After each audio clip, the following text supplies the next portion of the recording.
Bull versus beer channel में आपका स्वागत है। आज के वीडियो में मैं स्विंग ट्रेडिंग से रिलेटेड अपनी एक ऐसी स्ट्रेटजी के बारे में बात करना चाहता हूँ जो पिछले 4 सालों से मैं ट्रेडिंग करता आ रहा हूँ, इन्वेस्टमेंट करता आ रहा हूँ मार्केट में, जिसने मुझे बहुत पैसा बना के दिया। बेसिकली ये स्विंग ट्रेडिंग की स्ट्रेटजी है। स्विंग ट्रेडिंग का मतलब कम समय का मतलब 1 महीने, 1 हफ्ते, 15 दिन, 3 महीने, 6 महीने, 8 महीने, मतलब साल भर से कम का समय। इस समय में स्विंग ट्रेडिंग में आप एक अच्छा खासा प्रॉफिट जनरेट कर सकते हैं जो 50% से लेके 100% या और भी ज़्यादा हो सकता है। लेकिन ज़रूरत इस चीज़ की है कि आगे हम इस स्ट्रेटजी को, इस तरीके को समझें, उसके बाद ही हम इसमें पैसे लगाएं। सबसे पहला काम जो मैं स्ट्रेटजी आज डिस्कस करूंगा उसको आप अच्छे से समझिएगा, खुद से एनालिसिस करिएगा, उसके बाद ही ट्रेड करिएगा। आइए अब हम बात करते हैं अपनी स्विंग ट्रेडिंग की स्ट्रेटजी के बारे में। सबसे पहले मैं आपको लेकर चलता हूँ चार्ट पे। चार्ट जो है वो टेक्निकल एनालिसिस के लिए मोस्ट। चार्ट में हम देखते हैं कि एक शेयर जब से लिस्ट हुआ मार्केट में तब से आज तक उसका प्राइस एक्शन क्या रहा, उसने किस तरह से बिहेव किया है।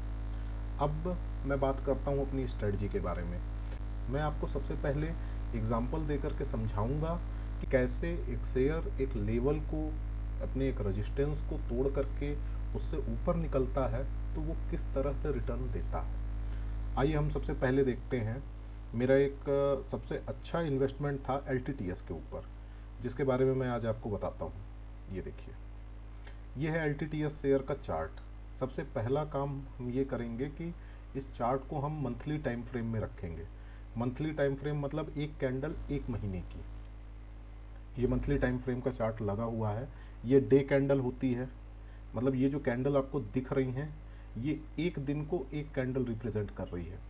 इसी तरह से वीक, एक वीक की कैंडल, एक कैंडल एक वीक को रिप्रेजेंट कर रही है। इसी तरह से हम मंथली कैंडल लगा करके देखते हैं। सबसे पहले तो मैं ये बताना चाहता हूँ LTTS का जो शेयर था उस पर मेरी निगाह, ऐसे ही मैं स्टडी कर रहा था चार्ट की, तो गई और मैंने ये देखा कि 2018 में इसका एक हाई बना हुआ था।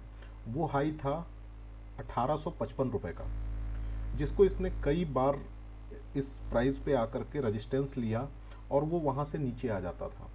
2020 की ये गिरावट की कैंडल हम कंसिडर नहीं करेंगे। बेसिकली पूरा मार्केट ही धराशायी हुआ था तो ये शेयर भी गिरा ही था।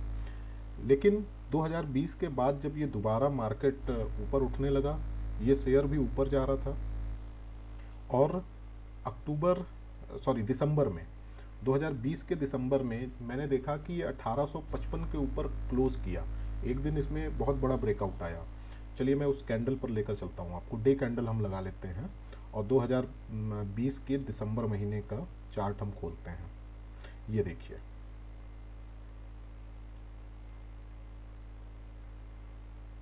ये है 2020 के दिसंबर महीने का चार्ट और वो तारीख। ये देख, इसने क्या किया, 17 दिसंबर 2020 को इसने 1855 रुपये का जो लेवल था उसको ब्रेक करते हुए हाई बनाया 2000 रुपये का और क्लोज किया 1962 रुपये में।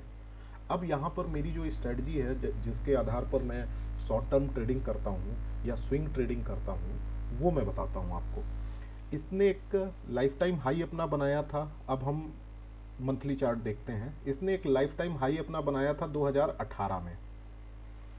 ये है, ये कैंडल है ये वाली।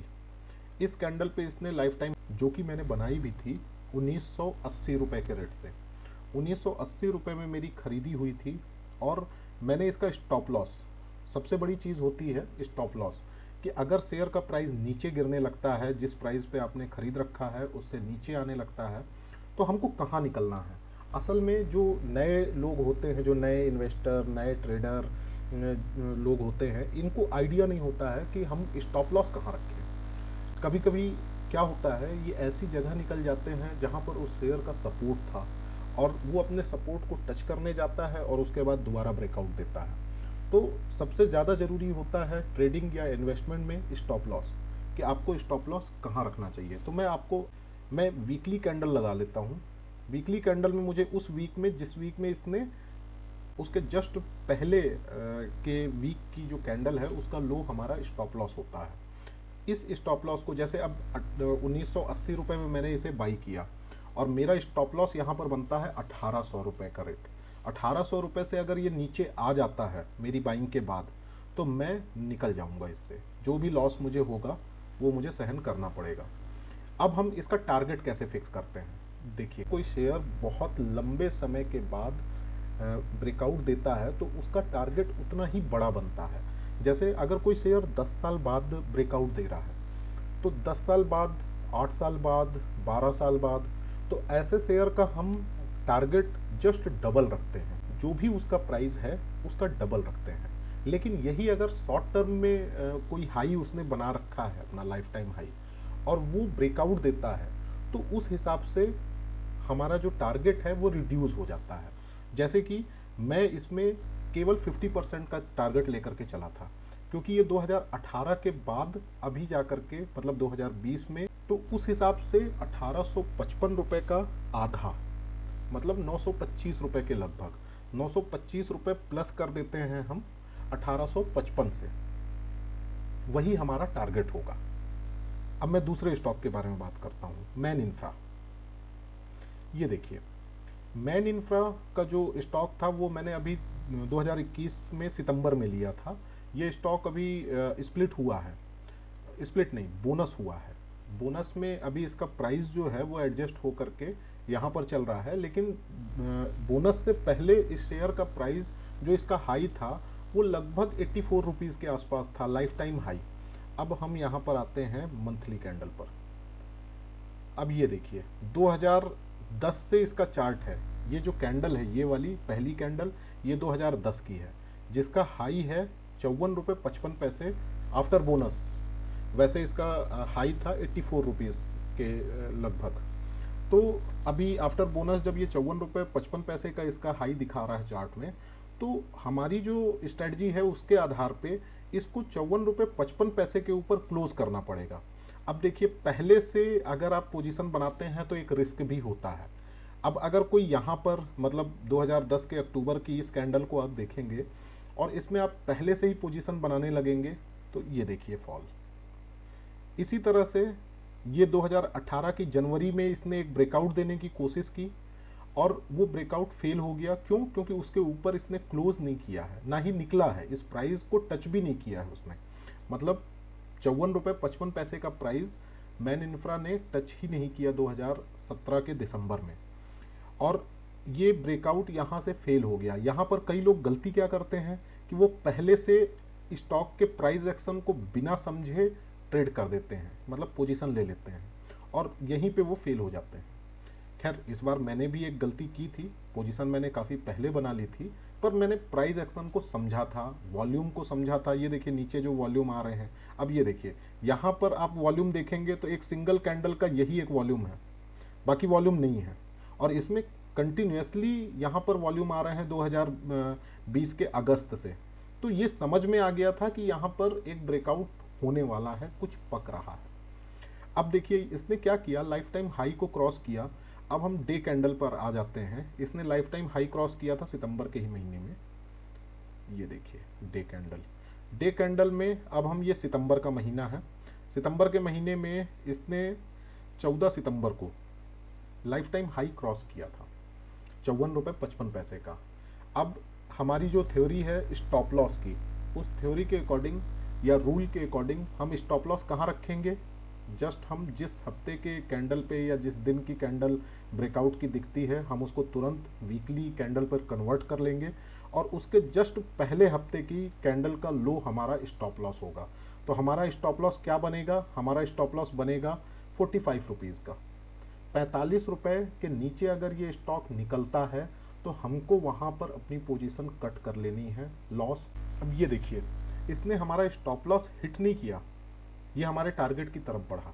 हमने टारगेट के लिए क्या रूल बना रखा है, अगर स्टॉक का ब्रेकआउट जिस लेवल से हो रहा है, इतने लंबे समय के बाद उसने अपना लाइफ टाइम हाई क्रॉस किया है, ये देखना है।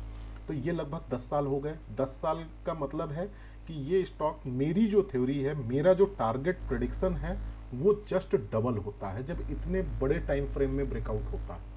तो इतने बड़े टाइम फ्रेम के बाद इसने ब्रेकआउट दिया और 54 रुपये 50 पैसे से हमारा जो टारगेट बनता है वो लगभग 109 रुपए के आसपास का बनता है, और इसका हाई जो है वो 107 रुपए 60 पैसे का है। तो लगभग डबल कर दिया इसने। अभी भी इसमें काफ़ी ज़्यादा पोटेंशियल है, लेकिन हमारा टारगेट आ गया तो हमें यहाँ पर निकल जाना है, और पूरी क्वांटिटी से नहीं निकलना है। जितने भी शेयर हमने खरीदे हैं उसमें जितना पैसा हमने, मान लीजिए हमने 1000 शेयर खरीदे थे, मतलब 54,500 रुपये हमने लगाए थे, तो हमको केवल उतने ही शेयर बेचने हैं जिनकी वैल्यू 54,500 रुपये बनती है।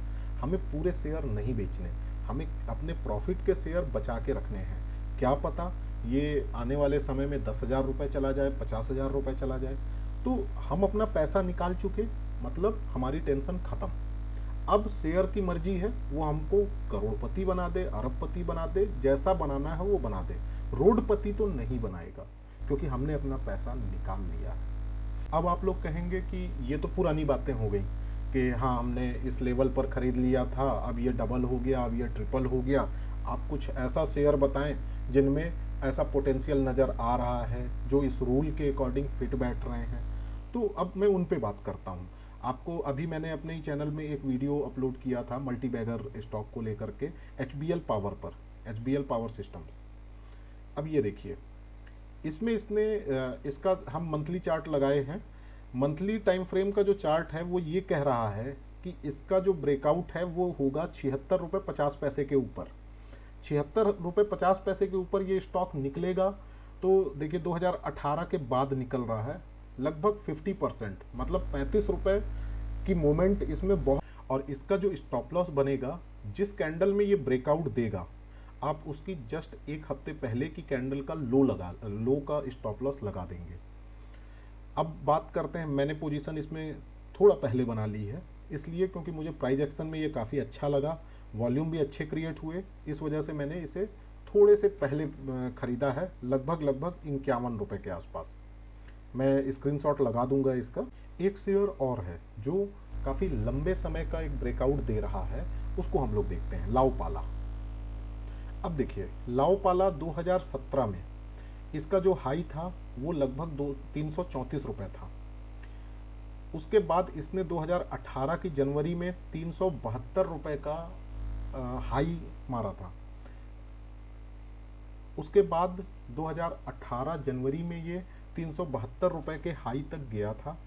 अभी देखिए इसने कल ही, मतलब शुक्रवार को 379 रुपये का हाई लगाया है, और अभी ये क्लोज हुआ है 367 रुपये में, 367 में। अब यहाँ पर मेरी जो स्ट्रेटजी है, मेरा जो मैंने ये स्टॉक पहले ही खरीद लिया है थोड़ी कम क्वांटिटी के साथ, लेकिन जैसे ही ये 372 रुपये के ऊपर क्लोज करेगा, मैं एक अच्छी क्वांटिटी इसमें खरीदूंगा।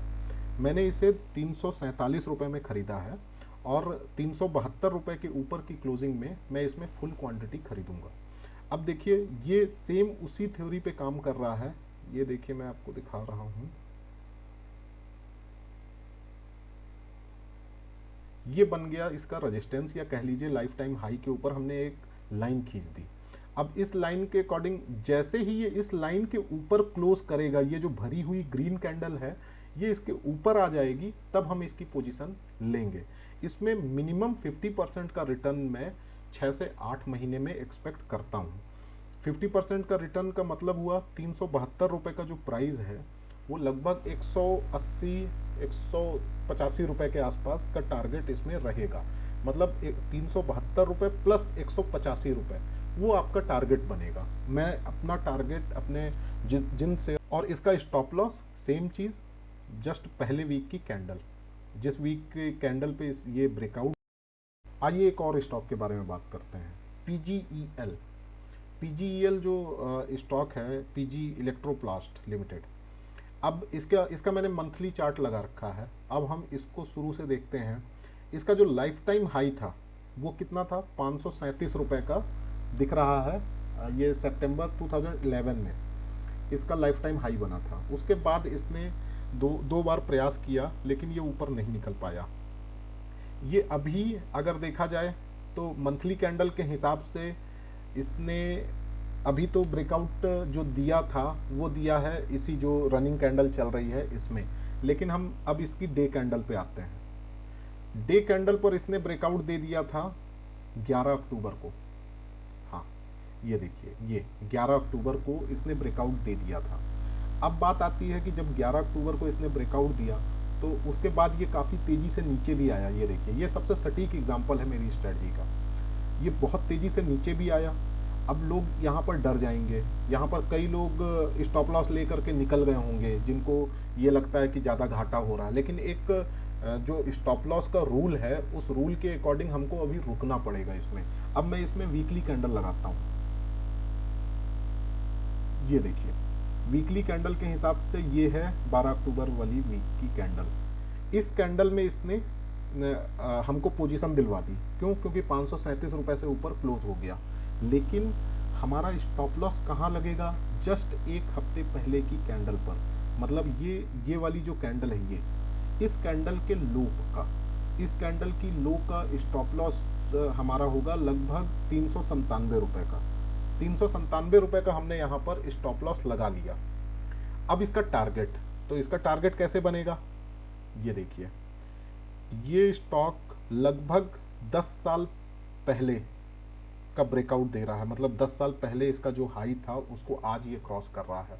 तो हम इसका टारगेट जस्ट डबल सोच के चलते हैं। मतलब लगभग 537 रुपये, लगभग 1080 रुपये का हम इसका टारगेट पकड़ के चलते हैं। 1080 रुपये ये 6 से 8 महीने में आने की संभावना इसकी है। अब बाकी के जो स्टॉक हैं मैं अपनी अगली वीडियो में कवर करूंगा। आप लोगों को ऐसे ही स्टॉक खोजना चाहिए, ऐसे ही स्टॉक की स्टडी, चार्ट की स्टडी करनी चाहिए। और आप लोग जो मैं आज स्टॉक बताया हूँ इनको आप लोग नोट करके अपनी वॉच लिस्ट में रख लीजिएगा और उसे देखिएगा। मुझे ज़रूर बताइएगा कि मेरा टारगेट हिट हुआ या स्टॉप लॉस। स्विंग ट्रेडिंग या कह लीजिए कम समय के लिए इन्वेस्टमेंट का सबसे सरल तरीका यही है। आपको बस एक मेहनत ये करनी है, 3 बातों का ध्यान रखना है। स्टॉक का जो ब्रेकआउट है, लाइफ टाइम हाई जो क्रॉस कर रहा है, उसका टाइम फ्रेम कितना है, कितने समय। लेकिन वही स्टॉक कम समय में ब्रेकआउट दे देता है तो हमारा जो टारगेट है वो छोटा बनेगा, कम बनेगा। फिर भी 30% 35% का टारगेट आराम से अचीव होता है। और स्टॉप लॉस कभी भी बिना स्टॉप लॉस के ट्रेड ना करें। स्टॉप लॉस लेना स्वास्थ्य के लिए लाभदायक है। और कभी भी ये सोच करके या किसी होप में ट्रेड ना करें कि भगवान मुझे बचा लीजिएगा, क्योंकि भगवान बचाने नहीं आएंगे। पोजीशन आपने ली है, ट्रेडिंग आप कर रहे हो, इन्वेस्टमेंट आप कर रहे हो, तो आपको खुद से रिसर्च करनी पड़ेगी, देखना पड़ेगा कि क्या स्टॉप लॉस बनेगा, क्या टारगेट बनेगा, हमें कहाँ पर निकलना है, कहाँ पर नहीं निकलना। आज का वीडियो मैं यहीं पर ख़त्म करता हूँ। आप लोगों से रिक्वेस्ट है कि आप मेरे चैनल को सब्सक्राइब करें, लाइक करें, शेयर करें, कमेंट करें और मुझे बताएं कि आपको किस तरह की वीडियो मैं बनाकर दूं, किस तरह के लर्निंग वीडियो मुझसे आप चाहते हैं। मुझे कमेंट करके ज़रूर बताएं। धन्यवाद।